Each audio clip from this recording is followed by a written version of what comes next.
सर्वप्रथम तो परम पूज्य गुरुदेव श्री मनमथ राय जी महाराज श्री के श्री युगल चरणारविंद में दंडवत है और मातृश्री के चरणों में दंडवत।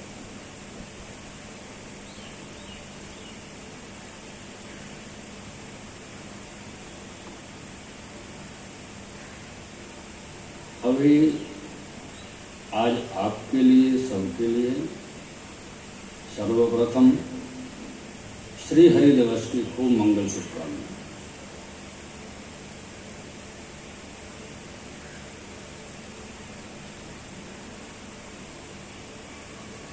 कल सायंकालीन कथा में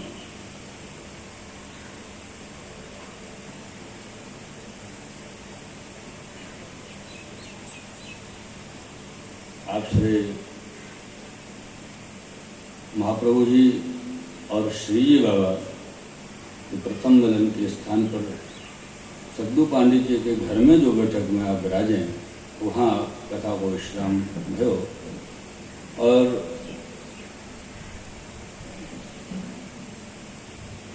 क्योंकि ये संयोग रस को आनंद है, यानी ये दोनों स्वरूप रात्रि को संयोग में विराजे।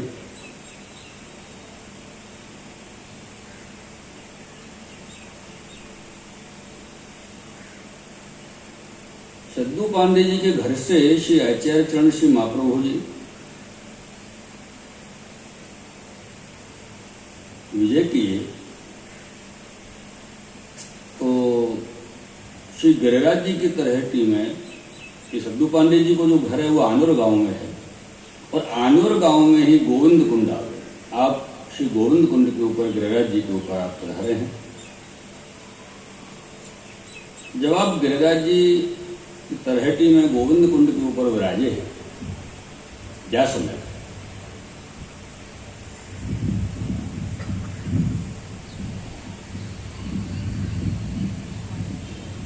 वहां जो आपको स्वरूप है, जैसे कि कल अपन बात कर रहे, चर्चा करें व्यास गद्य स्वरूप, श्री महाप्रभु जी को जो स्वरूप है वो आनंद को है।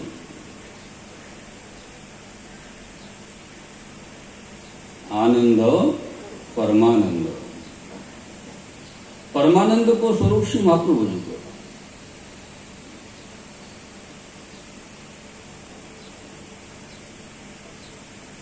परमानंद को स्वरूप कैसे है?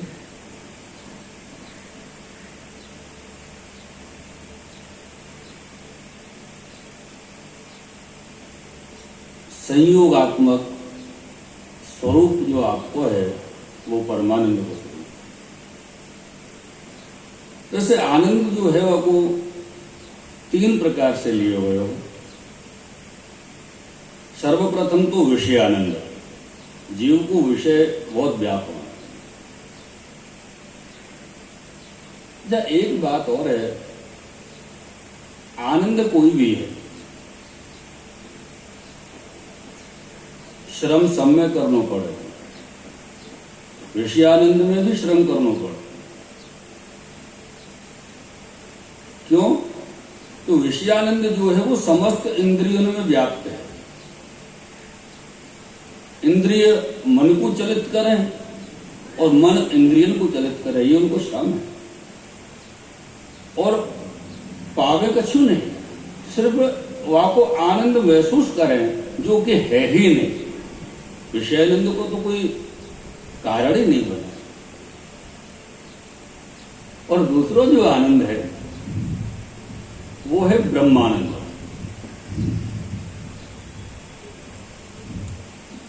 ब्रह्मानंद को जो स्वरूप है वो अक्षरानंद को है। मेरे प्रियजन, अक्षरानंद अर्थात अक्षरानंद क्या है? अक्षरानंद कैसे पाया जाता है? अक्षरानंद की अनुभूति कैसे होती है? अक्षरानंद ज्ञान साध्य है। ज्ञान से अक्षरानंद को आप पा सकते हैं, नहीं तो नहीं पा सकते। जैसे एक अपने कहावत आवे कि ब्रह्म को जनावे वाले तो बहुत हैं, ब्रह्म को जानवे वाले बहुत कम हैं। जानवे वाले मिले तो समझो कि आपको आनंद की अनुभूति। जनावे वाले तो बहुत मिलेंगे, हमारे जैसे मिल जाएंगे जो ब्रह्म के बारे में बात करें, जाने कुछ नहीं। तो जो अक्षरानंद है वो ज्ञान साध्य है। आप वेद का पाठन करो, अध्ययन करो, पुराणों का अध्ययन करो, उपनिषद का करो, ज्ञान प्राप्त होगा। ज्ञान से क्या होगा? ज्ञान से आप ब्रह्म के बारे में जान जाओगे, ब्रह्म को नहीं। किसी को जानना और किसी के बारे में जानना, दोनों में बड़ा अंतर है।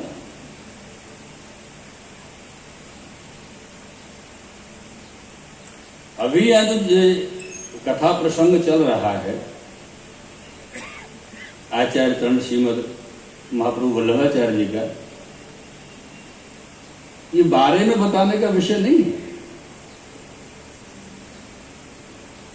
ये तो उनको जानने वाले ही उनको जान सके ऐसा विषय है। उनके बारे में जानो, अर्थात कछु नहीं जानो। वारे को कोई अभिप्राय नहीं होगा।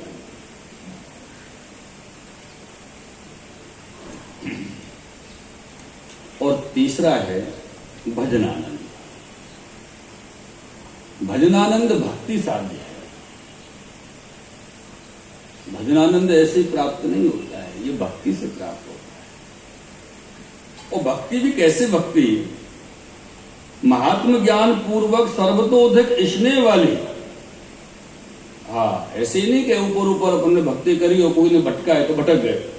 पूरी तरह से महात्म ज्ञान को समझते हुए अपन को भक्ति करनी है कि अपने श्री महाप्रभु जी को स्वरूप जो है वो है, वो आपको अपन समझे, फिर अपन उनकी भक्ति करें, श्री ठाकुर जी की भक्ति करें। अपन ने दूर के सुन ले लियो कि वो तो ऐसे हैं, और कोई तीसरे व्यक्ति ने आके कही कि नहीं वो ऐसे नहीं है, तो अपनी भक्ति भटक जाए। ऐसी वाली भक्ति नहीं। महात्म ज्ञान पूर्वक सर्वतोधिक स्नेह वाली भक्ति कैसे स्वरूप हो गए? रसो वही सौ, रसियुक्त रसो वही स्वरूप की जो भक्ति है, और वह रसो वही सह स्वरूप से सुदृढ़ जो भक्ति है, वो भक्ति सर्वात्म भाव वाली जो भक्ति है, वो स्वाधीनता की अवस्था को नाम है, और वह को नाम है भजनानंद। ये जो भजनानंद को भाव है, यही तो परमानंद की तरफ जा रहे हो। क्यों? कि भजनानंद जो है ये संयोगात्मक स्वरूप। संयोग कैसे हो? एक व्यक्ति अकेला तो कोई संयोग नहीं कर सकता। संयोग के लिए दो या दो से अधिक होना आवश्यक है। इसलिए यहां पर बड़ी सुंदर बात कही है, रसानाम रसो समूह। अनेक प्रकार के जो रस हैं, और जब वो सभी रस एकत्रित हो जावे तो समूह एकत्रित हो गया, समूह हो गया।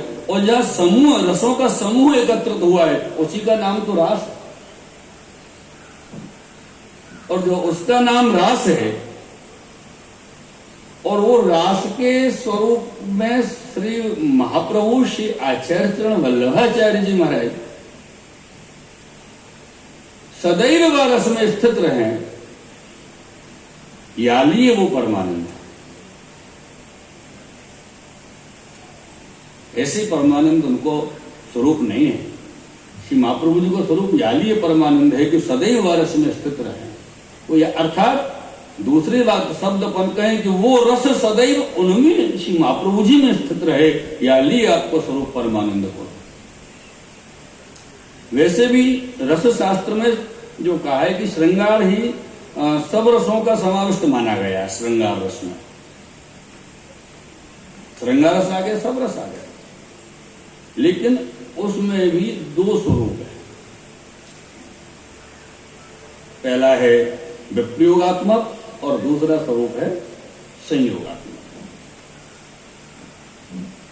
मेरे प्रियजनों, ये पहला जो स्वरूप है विप्रयोगात्मक, ये विप्रयोगात्मक स्वरूप से आप श्री के आनंद नाम का उल्लेख किया गया है श्री गोसाई जी प्रभु चरण के द्वारा, आनंद नाम। और संयोगात्मक जो भाव है, वह भाव से स्थित आप श्री का परमानंद स्वरूप वर्णन श्री गोसाई जी महाराज ने किया है। याली आप परमानंद स्वरूप विराजे।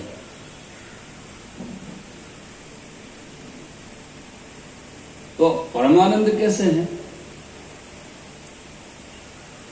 सदैव श्री ठाकुर जी के संयोग रस को जो आनंद है वो आप में स्थित है।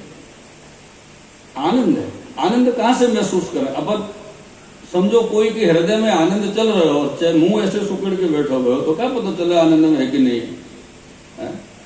और मुंह को वाके मुख को प्रसन्नता झलके तो पता चला सामने वाला बहुत आनंद में है।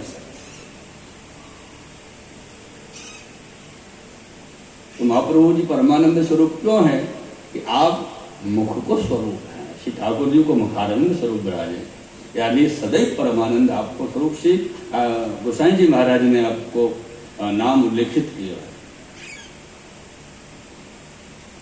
है। ऐसे कृपा में स्वरूप सो जब आप गिरिराज जी के तरहेटी में विराजे गोविंद कुंड के ऊपर, तो जब आप श्री या परमानंद में नहीं होवे, आनंद में विराजे हो, समझ लो।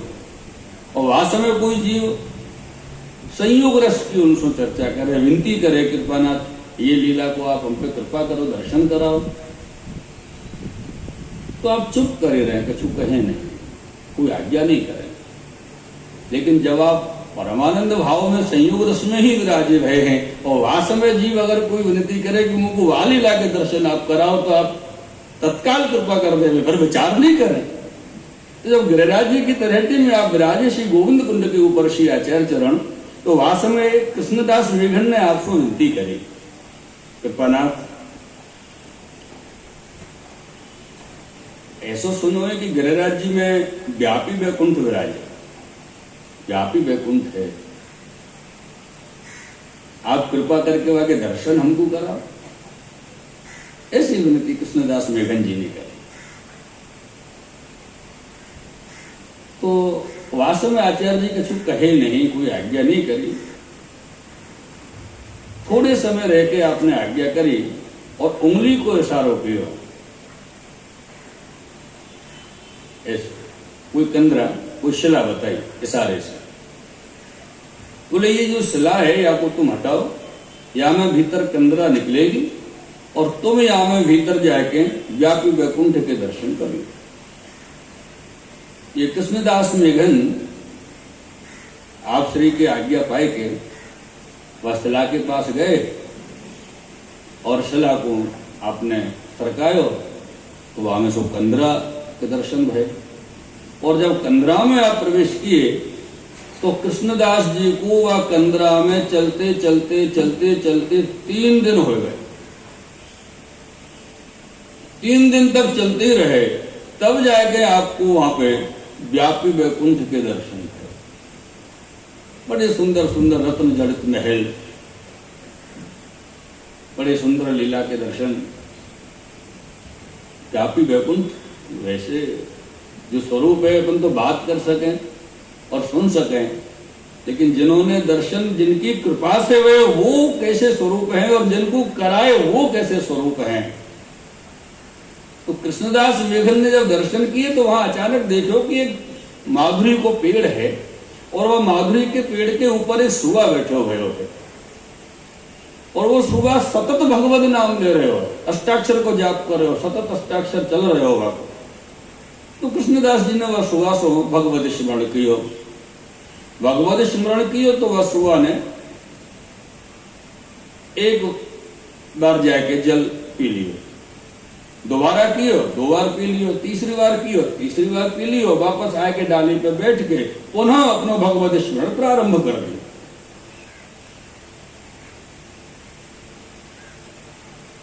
थोड़ी समय भगवत स्मरण भगवान ने कियो और फिर वो लीला को प्राप्त हुआ।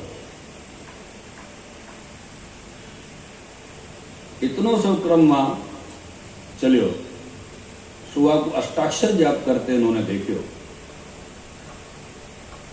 व्यापी वैकुंठ में कृष्णदास मेघन जी को श्री महाप्रभु जी की कृपा से नींद आई और जैसे इनको नींद आई और फिर इनकी जो आंख खुली तो देखे तो गोविंद कुंड पे खड़े थे। कैसे वहां से वापस आए कोई इनको पता नहीं चला।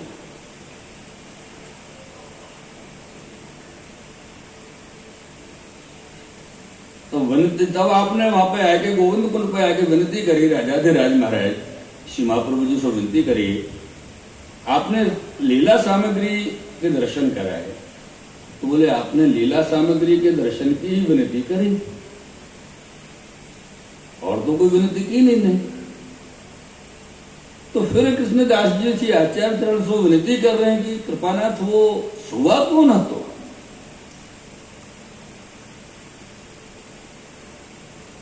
तो आप श्री महाप्रभु जी बड़े ही आनंद में शब्द उच्चारे और कृष्णदास मेघन जी से कही कि कृष्णदास वो सुआ सारस्वत कल्प को हतो और वाको श्री स्वामी जी ने श्री कृष्ण नाम पढ़ायो सारस्वत कल्प में, और इतने दिन से वो सुआ माधुरी के वृक्ष पे बैठ के भगवान नाम लेतो, पर वाने बीच में कोई दिन माधुरी कुंड में जल ग्रहण नहीं किया, जलपान नहीं किया। क्यों? क्योंकि अगर वो जल बीच में लेवे लगे, जल पीवे तो आपको प्यास तो लगे, पर पीवे नहीं। अगर पीवे लगे तो भगवत नाम को अंतराय हो, याली वाने जल ग्रहण नहीं करो। ये समझने वाली बात है, खाली सुनने की बात नहीं है। आप सब लोग ध्यान से समझ ही लो। ऐसा नहीं अपन को जो सोचते जा रहे हैं, सोचते जा रहे हैं, सोचते जा रहे हैं। बगल में कोई वैष्णव आयो, जय श्री कृष्ण भैया करके निकल गो, पता ही नहीं चली कब निकल गयो, क्या है वहां को जय श्री कृष्ण अपन ने सुनो ही नहीं। अपन तो नहीं ले रहे वहां तक तो ठीक, दूसरे ने कृपा करके भगवत नाम लगावे की कोशिश करी, वो भी अपन ने नहीं लियो। या ये चीज विचार भी की, और वो कैसे जीव कि जिन्होंने भगवत नाम एक न छूटे, यार ये जल ग्रहण नहीं किया सारस्वत कल्प से लेके अब तक श्री महाप्रभु जी के काल तक। और जब तुमने 3 बार भगवत नाम वासोच्चारण कियो तब वाने जल ग्रहण कियो। श्री महाप्रभु जी आज्ञा कर रहे हैं, जीव की ऐसी आसक्ति भगवत नाम में होनी चाहिए तो भगवत नाम फलित होए, ना कर तो आपने तो कौन छे भाई, हमें वैष्णव छीए एटला मदरी छे, आगल वधीए ज नहीं।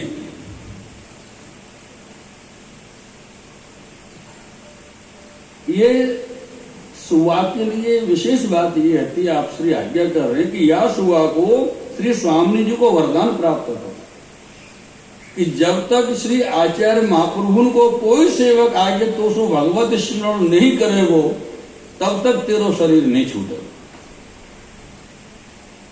तो यहाँ बड़ी सुंदर बात अपन को ऐसा लगे, प्रारंभ से कथा अपन सुन रहे हैं तो कि कृष्णदास मेघन जी ने महाप्रभु जी को विनती करी, कृपानाथ व्यापी वैकुंठ के दर्शन कराओ, कृपा करो। लेकिन यहाँ आचार्य चरण क्या आज्ञा कर रहे हैं कि आई लिए तो वहां भेजो। तो हमने अर्थात कृष्णदास मेघन ने जो विनती करी श्री महाप्रभु जी सो, वो विनती महाप्रभु जी सो महाप्रभु जी की इच्छा सो करी थी, ना कि अपने कारण।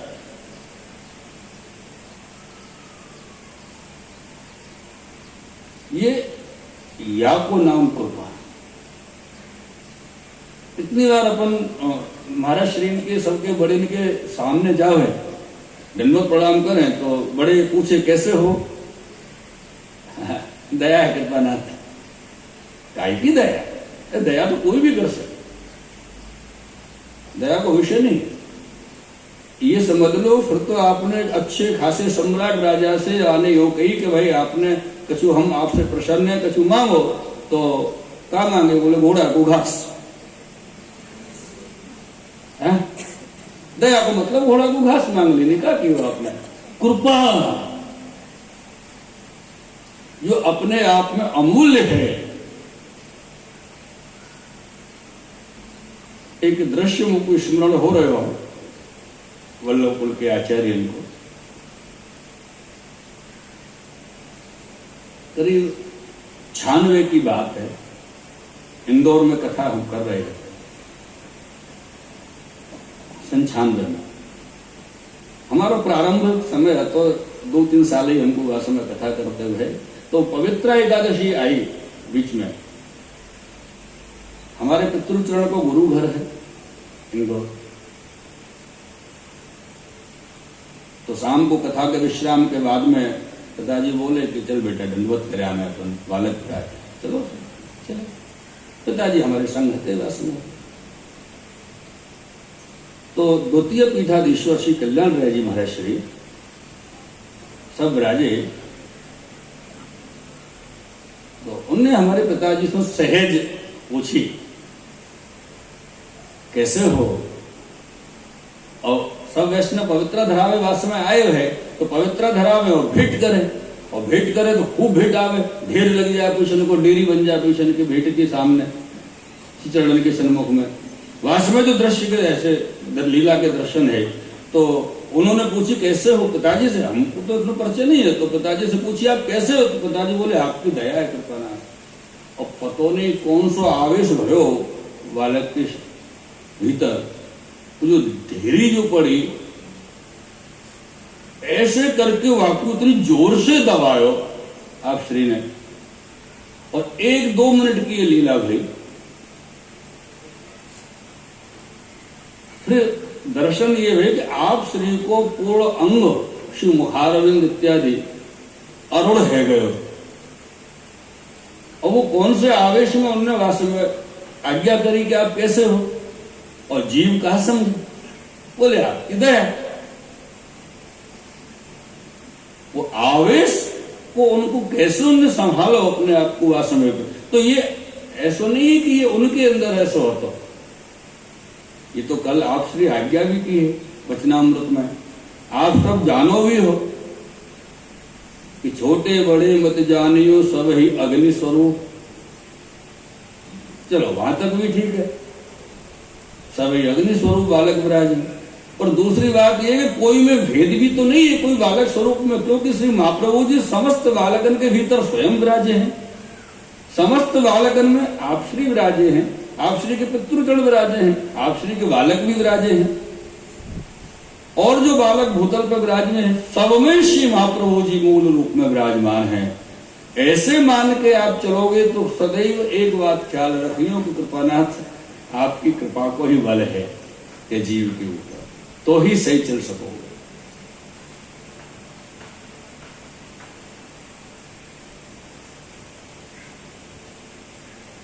यहां श्री आचार्य चरण श्री महाप्रभु जी कृष्णदास मेघन जी के ऊपर कृपा की है, अपनी ही इच्छा से उनसे द्वारा विनती कराई, या को नाम कृपा। और विनती भी कैसी कराई, व्यापी वैकुंठ देख लिए, साधारण विनती नहीं कराई। क्या लिए सदैव ख्याल रखना अपन को कि अपने गुरुदेव जहां विराजे, वल्लभ कुल के बालक विराजे, आप श्री विराजे,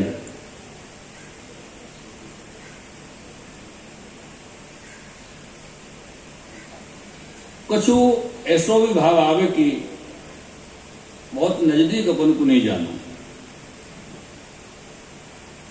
और नजदीक नहीं जाओगे तो सेवा कैसे करोगे, सेवा करनी है तो नजदीक जाना ही है।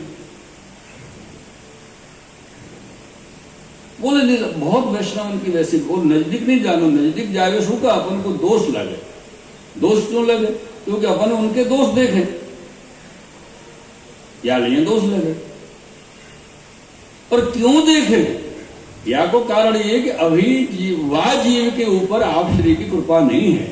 जहाँ समय आप श्री कृपा करके जीव को अपनी शरण में ले और अपनी सेवा में रखे, तो समझो कि वह जीव की ऐसी दृष्टि होवे कि वो दोष नाम की वस्तु जानी ही नहीं, देखी ही नहीं। और दोष कब दिखे कि जब हम वल्लभ को मानव देह सो देखें, श्री वल्लभ को भगवत देह सो देखें, तो दोष नजर आवे ही नहीं अपन को कोई दाड़े। ये अपन को ख्याल रखने की बात है।